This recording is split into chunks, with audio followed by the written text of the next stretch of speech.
Federal agencies coming together today to talk how to keep guns here in the U.S. out of the hands of violent drug cartels down in Mexico.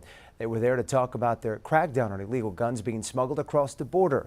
In Laredo, U.S. Customs and Border Protection joining forces with the Department of Homeland Security and the Bureau of Alcohol, Tobacco, Firearms, and Explosives to showcase recent weapons that were recovered. The seized firearms on display were part of an effort to send a strong message about the serious consequences of gun smuggling, especially as major Mexican cartels are now classified as foreign terrorist organizations. Whether it's DPS, state, locals, we all work together. But on these issues, when it comes to cartel violence, we see it more than other people do. If you're in South Texas, if you're in San Antonio, the violence that occurs in Mexico, cartel related, it makes it to San Antonio. Officials also say there are criminal penalties tied to straw purchases. That's when someone illegally buys a firearm for another person. Now, the efforts come shortly after the bodies of 5 musicians from the band that is Grupo Fugitivo were found in Reynosa, a city along the Texas border. Tamaulipas state prosecutors say the men were kidnapped while traveling to a venue there that they were hired to play.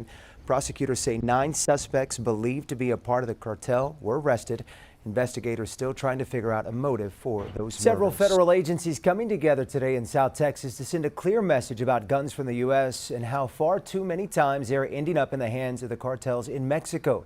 They talked about a recent crackdown on weapons heading across the border from the U.S. during a press event today out in Laredo. News 4 San Antonio's Taylor Wardenby in Laredo for that event and has details now on the stepped-up enforcement. Right now in San Antonio and all of Texas, U.S. officials are ramping up their efforts on a dangerous pipeline. Guns purchased in the U.S. and then smuggled south into Mexico, oftentimes ending in the hands of dangerous cartels. These aren't props. These are actual guns recently seized by authorities. Guns that were being smuggled across the border into Mexico, but were stopped before they ended up in the hands of the cartel. U.S. Customs, along with other law enforcement agencies, put the weapons on public display next to the outbound inspection lanes headed into Mexico to highlight their recent work. Through this strong collaboration between CBP, ATF, and HSI, we are able to work together as a force multiplier and effectively disrupt and dismantle transnational criminal organizations involved in weapons trafficking and make America safer in the process. Donald Cusser with Customs and Border Protection says recent executive orders have given federal agencies more authority to act. Every firearm that crosses that border into the hands of a criminal organization represents a potential act of terror and a threat to the safety of people on both sides of the border. Homeland Security officials say this is a top priority as gun violence in Mexico has increased in recent years. It's violence that often makes its way up I-35 into our area. If you're in San Antonio, the violence that occurs in Mexico, cartel related, it makes it to San Antonio. New penalties are also helping, which have increased penalties for gun trafficking, carrying up to 15 years in prison and a $250,000 fine. Yes, it's a serious crime, and we understand the impact that a lot of these firearms have in Mexico. Authorities right now say the stakes are higher than they've ever been. That's because cartels are now classified as foreign terrorist organizations, which means so are the consequences for anyone that helps them. In Laredo, I'm Taylor Wardenby reporting.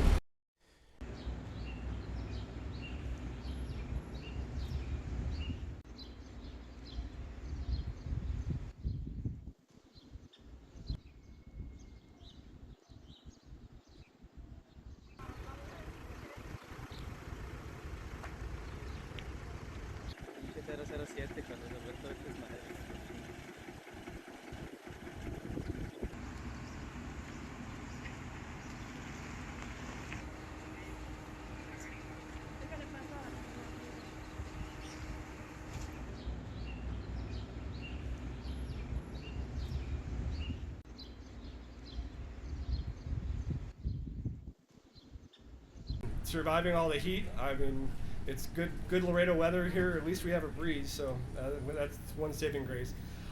Just wanted to welcome you here to Juarez-Lincoln Bridge. This is the outbound inspection area. This is where we conduct outbound inspections, where we seize a lot of the weapons that you see in front of you. So anyway, I just wanted to go over some ground rules. We're gonna basically be talking about outbound weapons. We're not going to be talking about any other topic. So we're going to have some words from the DFO of Customs and Border Protection, from the HSI SAC, and from the ATF SAC. Afterwards, we will have one-on-one interviews available, and we do have people that can do the interviews in Spanish. Para los reporteros que hablan en español, pues vamos a tener una plática. Empezamos con el director de la oficina regional, luego el SAC de HSI, luego el SAC de ATF, y después de todo eso vamos a tener las entrevistas uno por uno al lado, y hay oficiales disponibles que pueden hablar en español. ¿Está bien? Okay. Pues, so we're going to start with our DFO, Donald Cusser. He's the DFO of the Laredo Field Office, and here he is.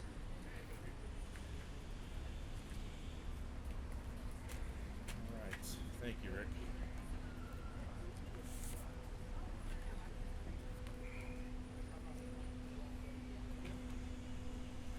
Okay, so good afternoon, and thank you for being here today. My name is Donald Cusser. I am the director of the Laredo Field Office for CBP's Office of Field Operations.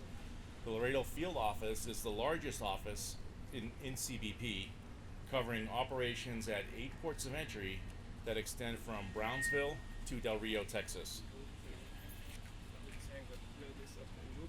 Okay, is that better?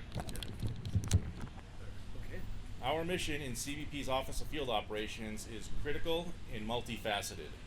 We are responsible for inspecting all people, conveyances, and cargo entering and leaving the United States through our nation's land borders, airports, and seaports. While most people are familiar with our role in processing people and vehicles entering the United States, I want to take a moment today to discuss another important aspect of what CBP does, which is conducting outbound inspections. These inspections are a vital part of our national security mission.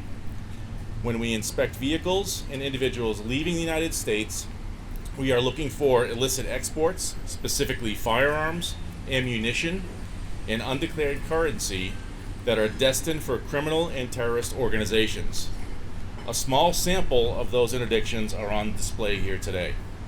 While uncovering these violations, we have also successfully stopped child abductions, interdicted criminals fleeing prosecution, interdicted illegal contraband, such as precursor chemicals used to manufacture drugs such as fentanyl, and uncovered a myriad of other violations to include stolen vehicles and detecting trade and immigration violations.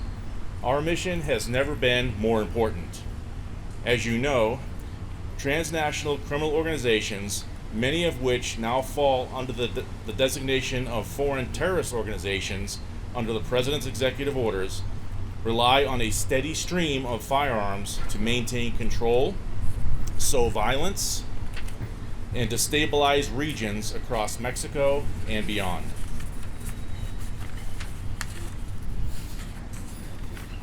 The weapons smuggled out of the United States are often used to commit acts of violence not only against rival cartels and law enforcement, but also against civilians, elected officials, and journalists.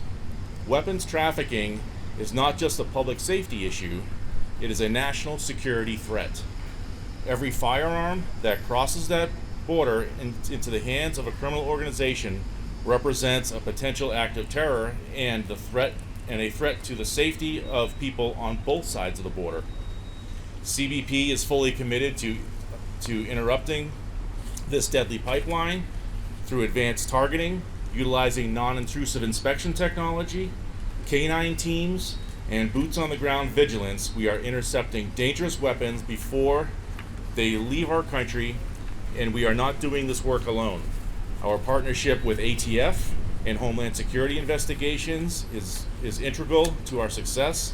Together, we investigate not only the smuggling events at the ports of entry, but work beyond the border in the interior of the United States to identify suppliers, smuggling networks, and trafficking routes. Through this strong collaboration between CBP, ATF, and HSI, we are able to work together as a force multiplier and effectively disrupt and dismantle transnational criminal organizations involved in weapons trafficking and make America safer in the process. This joint effort extends into intelligence sharing, coordinated enforcement operations, and trend analysis so that we are not just reacting to what's happening, we're staying ahead of it. We are committed to identifying and eliminating the infrastructure that enables these organizations to operate within the United States. Recent executive orders have given us more tools and authority to dismantle the financial and operational networks of these transnational criminal organizations. It makes clear the United States will not tolerate the presence or influence of these groups within our borders. Not only that, the designation of certain cartels, many of them Mexico-based, as foreign terrorist organizations comes with severe legal consequences, including terrorism-enhanced charges. We will continue to work with our federal partners, with state and local enforcement, state and local law enforcement, and with our counterparts in Mexico to combat this threat head-on. It's a shared mission because safety, stability, and justice knows no borders. Let me take a moment to thank the dedicated officers, agents, and analysts from all our agencies. The work they do day in and day out saves lives and protects communities. We are united in purpose, vigilant in execution, and unwavering in our commitment to national security. Thank you. All right, and now I'll bring you to the podium Craig Larrabee. He is the SAC for Homeland Security Investigations based out of the SAC office in San Antonio. Good afternoon, everybody. Thank you for being here on this important topic. My name is Craig Larrabee. I'm the Special Agent in charge with ICE Homeland Security Investigations based in San Antonio, Texas. My operational responsibilities include almost all of South Texas, including the border starting in Del Rio all the way down to the Rio Grande Valley. HSI's mission is vast, but one of the pieces of our mission is the illegal movement of people and goods across the border.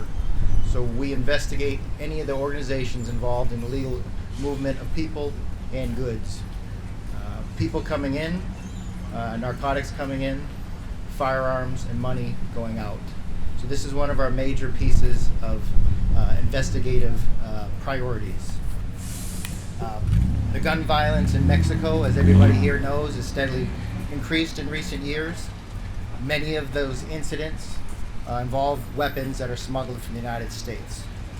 These come through various mechanisms, which my ATF counterpart will speak to, through straw purchases, and ultimately the illegal smuggling of those firearms across the border. That's where HSI partners with ATF and CBP to increase our interdictive efforts to stop the firearms. We want to identify the complete network and arrest as many people involved in these networks of smuggling, but most importantly, we need to interdict the weapons before they go out of the country. And that's where CBP has stepped up their efforts and does a tremendous job on outbound operations. In 2020, we started an operation called Without a Trace.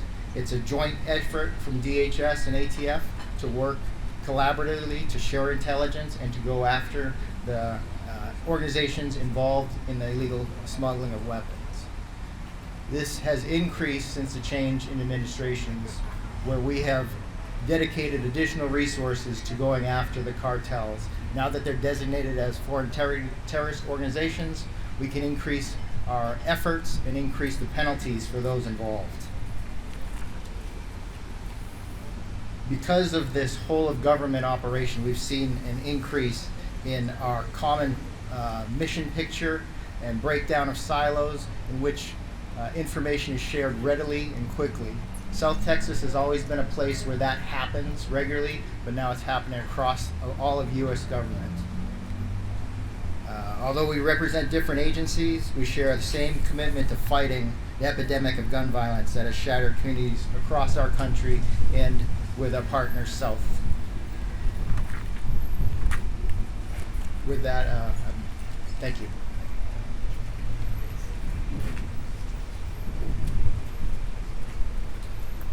And lastly, we'll bring to the podium Mike Waddell. He's the SAC for the Bureau of Alcohol, Tobacco, Firearms, and Explosives out of the Houston Field Division.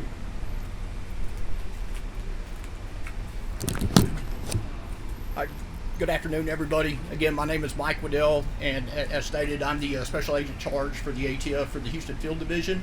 And what you see here before today are the firearms that are on this table. It is the collective investigations or the resources of our agencies coming together with Customs and Border Protection, Homeland Security Investigation, our state and many local partners that we have, that the success that we share in these seizures. And so ATF's main mission is the reduction of violent crime.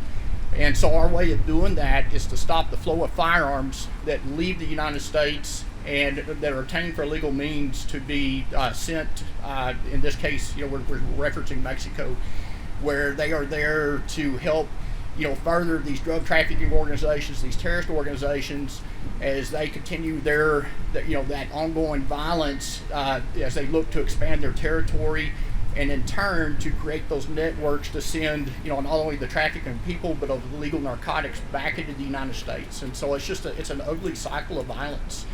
And so oftentimes ATF, in addition to working with our partners, we focus at, not only the traffickers, but also the purchasers of the firearms. We have programs that don't lie for the other guy, which are individuals that they lie on the government forms when they go to a gun store and state that they are the owner for the firearms, and when they actually intend to buy that firearm on behalf of someone else, which is then to be trafficked outside of the country. And so this is a crime that, working with our federal partners, with HSI and CBP, that we're going to continue to investigate and prosecute.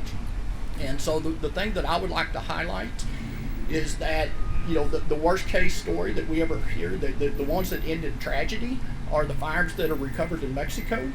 But here, these firearms, each one being individually an individual case, are success stories. These are the result of the collective partnerships. And so for that, ATF, we pledge our continued support to work with our CBP and HSI partners. And I thank you for your time today.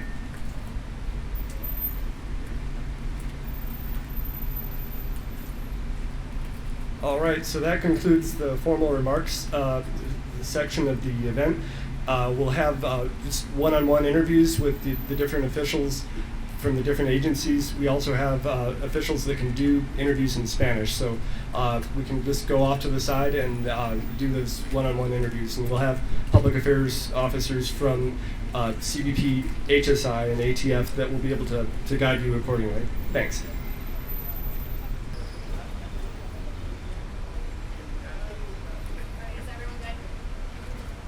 Hi, Taylor. How are you? Hey, I'm Mike. Nice to meet you. Nice to meet you. How are you doing today? Hey, good. In English? Yes. Okay, wonderful. Just want to know how the ATF is holding federal licensed firearms accountable. Okay, so we actually look to partner with our FFLs, our licensees, and so they're outstanding. And so we have two different functions at the ATF. We have the criminal side and we have the regulatory side. And so what really helps us is the regulatory side, which works with our FFL partners. And so a lot of times they'll do trainings with the FFLs to help them spot signs of what might be what we call a straw purchase, which is when someone will go in, lie on the form, and to state, hey, this firearm is for me, when the actual intended purpose is they're buying it for someone that might be prohibited or wants to conceal their identity from the purchase of that firearm because it's going to be used in a crime or it's going to be trafficked somewhere outside the United States. And so our regulatory side is an important function for that, to help us work with our FFL partners and to kind of share, I would say, trends with them to look out for, and to work closer, with us, with the ATF, with the criminal side, to, help us, maybe identify those people that are, part of those trends. So without kind of going into investigative techniques, I don't really want to do that here, but it just, we just work, kind of educational purposes, and so. So my next question is, given that many of these weapons are bought legally and then trafficked, what reform are you pushing for federally? So we actually have some very good laws that have recently been passed. We had the Bipartisan Safer Communities Act, which actually created a firearms trafficking statute. And so, that's an outstanding charge. And so really what that is we're working with our United States Attorney's Office to make sure that, once we identify maybe an individual or a group that particular charge would apply to under that firearms trafficking statute, to make sure that it's investigated thoroughly and then presented for prosecution.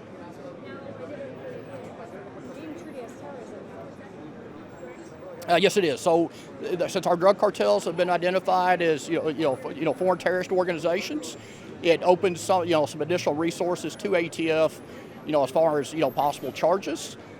So far, we've just continued to utilize the new trafficking statutes that have come into effect, and which one of them being that it's 18 USC 933, which is the firearms trafficking, carries up to 15 years in federal prison and or a $250,000 fine. Yes, it has. And so from the time that was passed, it's increased dramatically. And I think that shows the seriousness of the United States and how we're treating firearms trafficking and how it affects our partners. In this case here for Mexico, that it's, we treat it very serious. It's a serious crime. And we understand the impact that a lot of these firearms have in Mexico. And in turn, that furthers those organizations to control control corridors there that then allow for narcotics and human trafficking to come back into the United States. And so we understand it has to be a partnership. It's a vicious cycle. And so, we'll continue to work with our state, federal, local partners here as well as our Mexico partners. Any other message you want to get out to public today? Yeah, absolutely. And so don't lie for the other guy. We know that sometimes people kind of fall prey to maybe financial hardships, and so a lot of time that becomes very enticing, through money to lie on a form, not realizing the seriousness of what that action is going to carry. Thank you so much. Thank you, ma'am, It's a so much. pleasure. Take care.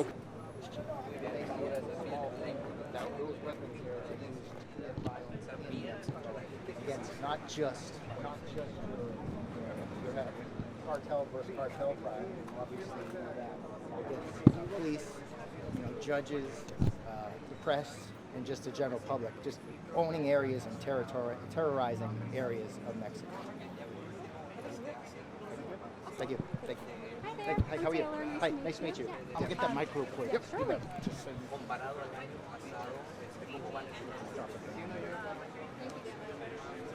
Thank you. Thank you very much. Appreciate it. Nope. Nope. This is the WOAI in Fox. Okay. Okay. Yep. You're in San Antonio. Yes, I am. Yes. Yeah. Good. What does the follow-up process look like after weapons interdiction? How are traffickers, straw purchasers, cartels contacted, and how are they held accountable?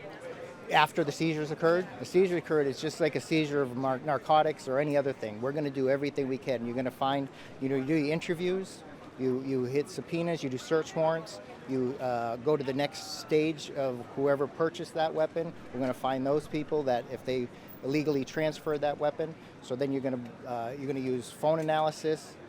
We can do Title III investigations. It's just like any narcotics thing. You're going to take every piece of information and follow up on it as much as possible. Because what you want to do, you don't want to find just the guy who tried to smuggle it across. You want to find the stash house in Laredo where they held the weapons for a period of time. You want to find out who transported them to the border. You want to find out who took them from Laredo to the stash house. Then you also want to find out from that who made the initial purchase. And ultimately, who purchased everything. Who was behind it on the scene. Who was in that cartel that was orchestrating the entire thing. So that's how we do it. And we do that through cooperation. You saw today, you have your cooperation with OFO, who's CBP, who's doing these interdictions. We're sharing intelligence with ATF and other agencies, whether it be DEA or FBI. We share all that intelligence so we can find the person who actually made the purchase.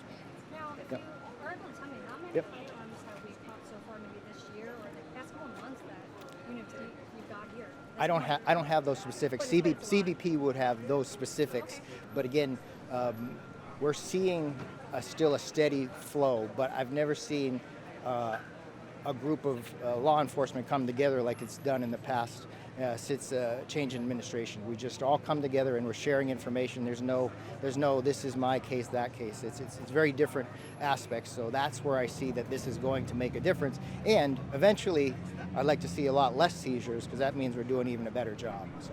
Absolutely. Yeah. Are you finding any gaps in coordination between the agencies I mean, compared to yesteryear, very little, because you're sitting at the table with everybody. South Texas has always been better than most of the country. Just we work together. Law enforcement works together, whether it's DPS, state, locals, we all work together.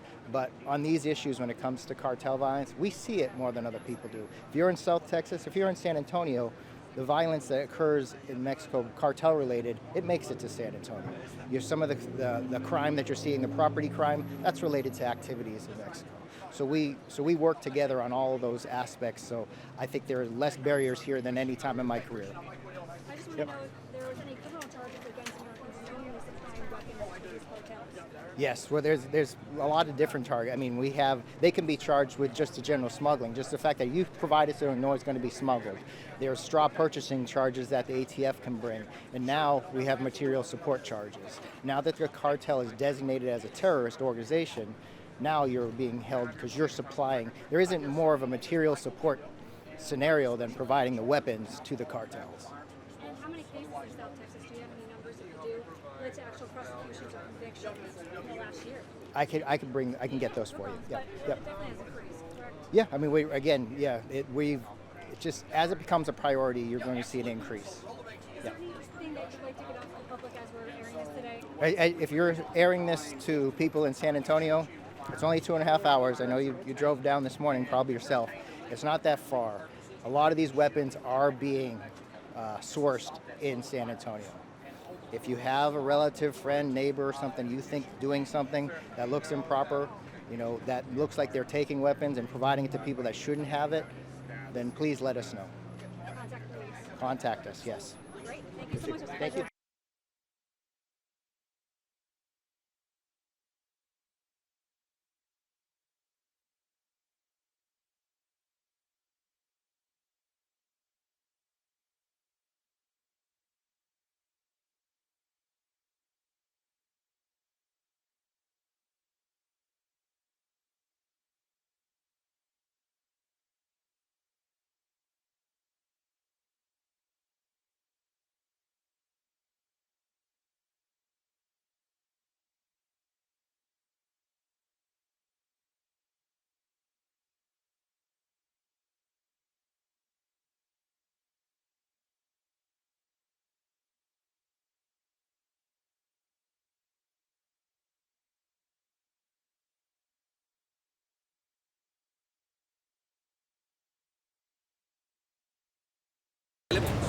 No, at the moment.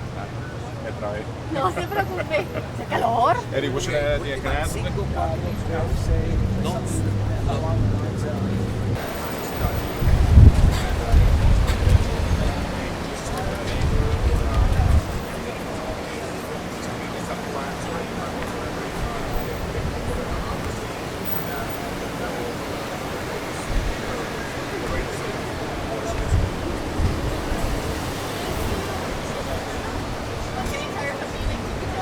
You gotta work out. You gotta work out.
That's not Brooke. Is that Brooke Taylor? No, her name's Taylor Morton. Okay, can I speak with, that's her, right? Yeah. So she comes from, WEI KABB. oh, okay, because I know that the folks from Fox National were supposed to send Bill Maluja and Brooke Taylor were supposed to talk to the producer about getting some stuff.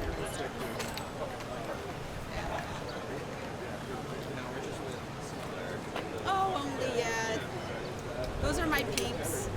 That's our San Antonio market. No, I talked to Yabi. She wasn't able to make it. Yeah, because she wanted something different, and I'm like, I can't really give you anything right now different. So, but whatever we can do for you, let us know. So our stack will be the second speaker. You're with Spanish, right? Cajun is it? Okay.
Close up.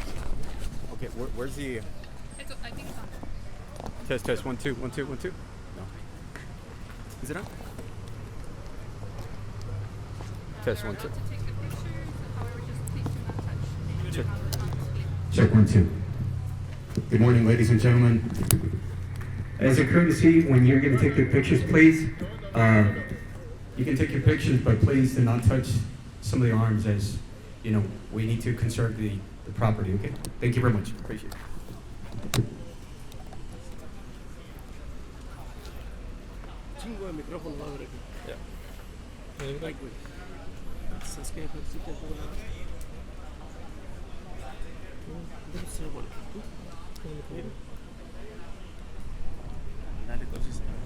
¿Sabes qué? Aquí mira.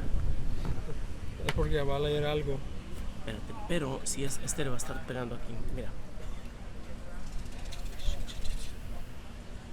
Ok, a menos que lo deje así. Like this. Ya está, ok. ¿Cuánto falta? No todavía falta un rato.